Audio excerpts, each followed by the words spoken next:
Buenas tardes, agradezco en primer lugar la posibilidad de participar en este congreso sobre migración y voy a hablar del impacto de las políticas europeas de seguridad en nuestro ordenamiento. Y para hablar de seguridad es necesario remontarnos a la escuela de Copenhague, que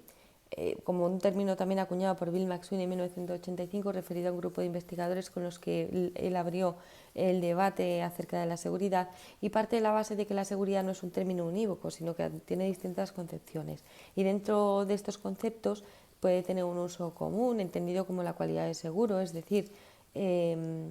la persona que vive libre de temores y amenazas, pero también advierten de la posibilidad de que sea un instrumento del poder político. Y en este caso advierten que hay que tener especial cautela porque puede permitir securitizar algunos aspectos del ámbito internacional que generen daños en la población a causa de la manipulación. Y también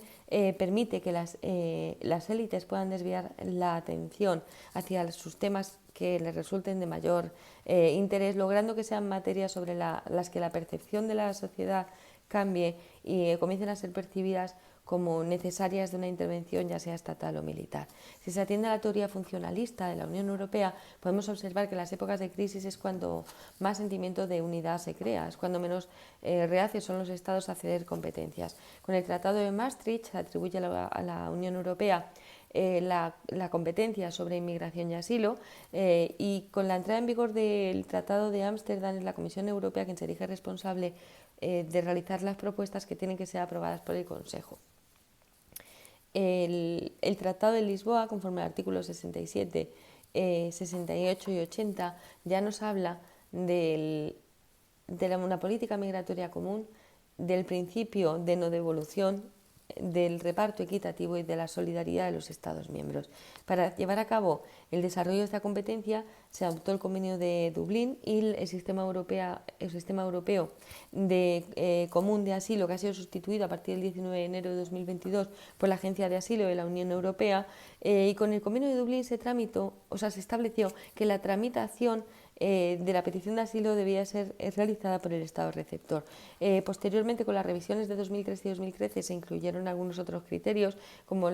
se priorizó la unidad familiar, el permiso de residencia o visado que pudiera ostentar el solicitante y también el Estado por el que hubiese accedido a la Unión Europea. El problema que se ha planteado en la práctica es que la propia presión migratoria de los estados que constituyen la frontera sur de Europa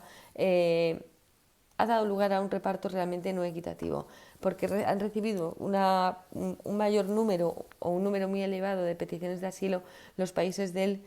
sur de Europa. Por otra parte, tampoco favorece los criterios seguidos en el Convenio de Dublín la inserción del inmigrante, puesto que hay países que puedan tener una mayor vinculación, porque tengan vínculos afectivos, porque tengan una mayor oferta laboral o menos tasas de paro, porque sea más fácil o les resulte más sencillo obtener una resolución favorable de su petición de asilo, y sin embargo se establecen ya los criterios de a qué país debe de dirigirse, ¿no? Todos los problemas que han surgido con la presión migratoria y con el Convenio de Dublín han dado lugar a que los estados vayan adoptando medidas cada vez más restrictivas, llegando incluso a adoptar medidas como la detención en Italia. También tenemos el factor de otros estados miembros que dentro del espacio Schengen han ido levantando muros y fronteras. Y también hay que tener en cuenta, por último, que es una competencia compartida de los Estados miembros y de la Unión Europea, y el auge de los movimientos nacionalistas y de la derecha que están cada vez más patentes en el sur de Europa dificulta mucho este discurso, dificulta mucho esta política migratoria común, porque si bien es cierto que mantienen diferencias entre ellos, mantienen como postulados comunes la necesidad de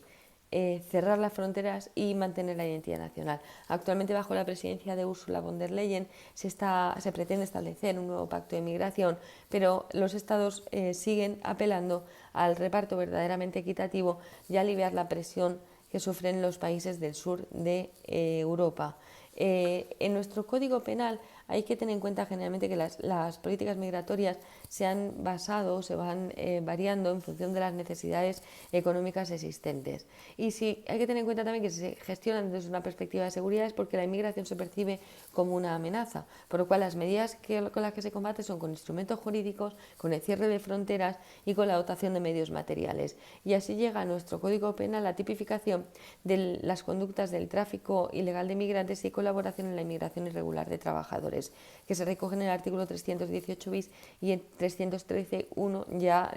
desaparecido. El problema es que inicialmente el artículo 313.1 castigaba a quien promueva, favorezca por cualquier medio la inmigración clandestina de trabajadores a España o a otro país de la Unión Europea, pero requería la finalidad laboral para poder, la finalidad laboral vinculada al desplazamiento para que se pudiese dar el tipo penal. Por ello, se introduce el artículo 318 bis que castiga a quien promueva, favorezca o facilite el tráfico ilegal de personas desde hacia o en tránsito a España.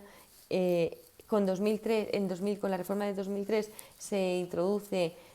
una modificación que ya castiga a quien directa o indirectamente promueva, favorezca o facilite estas conductas que he mencionado anteriormente. Se mantienen las agravaciones, pero se añade la finalidad de explotación sexual y se añade una protección a la discapacidad. Con la reforma del 2007 se amplía el ámbito territorial donde se puede producir el delito también a la Unión Europea. Esta normativa penal surge también de las transposiciones de las directivas, de la Directiva 2002/90 y de la Decisión Marco 2002/946, que vienen definiendo la ayuda a entrar, a permanecer o a transitar en condición irregular y también establecen distinciones en la punibilidad cuando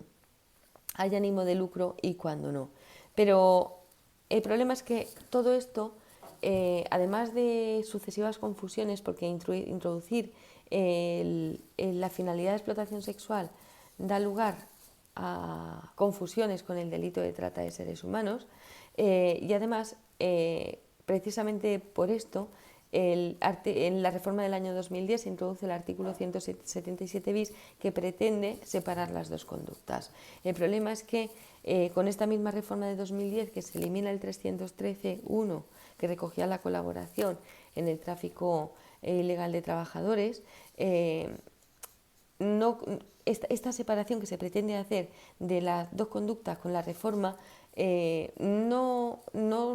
colmó las expectativas porque siguió manteniendo medios comisivos propios de la trata. Esa es la reforma de 2015 del Código Penal, cuando se han suprimido las diferencias, se han suprimido las referencias a estos medios comisivos que son propios de la trata y se han reducido un poquito los márgenes punitivos. Al final esto ha dado lugar a que se sancionen conductas, porque si bien es cierto que se establece la excusa absolutoria cuando tiene la finalidad de prestar asistencia humanitaria, se define la asistencia humanitaria como que debe ser imparcial y debe de ser independiente. El problema es que cuando la ayuda humanitaria se la estamos prestando a nuestros familiares o a personas con las que tenemos un vínculo afectivo, da lugar a que sean condenados, porque no encaja en ese concepto de ayuda humanitaria independiente e imparcial. Al final puede afirmarse que el artículo 318 bis, aunque se ubique en un título bajo la rúbrica de los delitos contra los derechos de los trabajadores, lo que se está protegiendo como bien jurídico protegido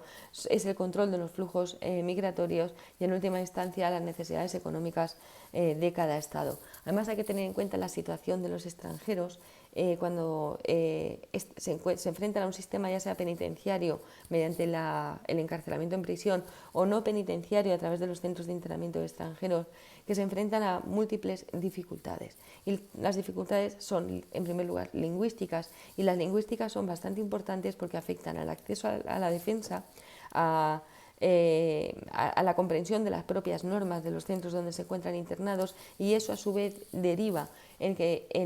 si no comprendo las normas de conducta ni el régimen interior, incurro en un mayor número de sanciones que al final me perjudican para poder acceder a los beneficios penitenciarios. Así se han producido vulneraciones continuas de los derechos humanos. Si bien es cierto que en España se aplica la Ley Orgánica General Penitenciaria y el reglamento que establece los derechos, la falta de medios hace que esos derechos muchas veces efectivamente no puedan ser protegidos. Y en el ámbito de los centros de internamiento de extranjeros, la opacidad y la falta de protocolos establecidos hace que queden en absoluta indefensión. No se nos puede olvidar que detrás de cualquier movimiento migratorio hay personas que deben de ser protegidas. Los derechos humanos se deben de proteger siempre y en todo caso. Gracias.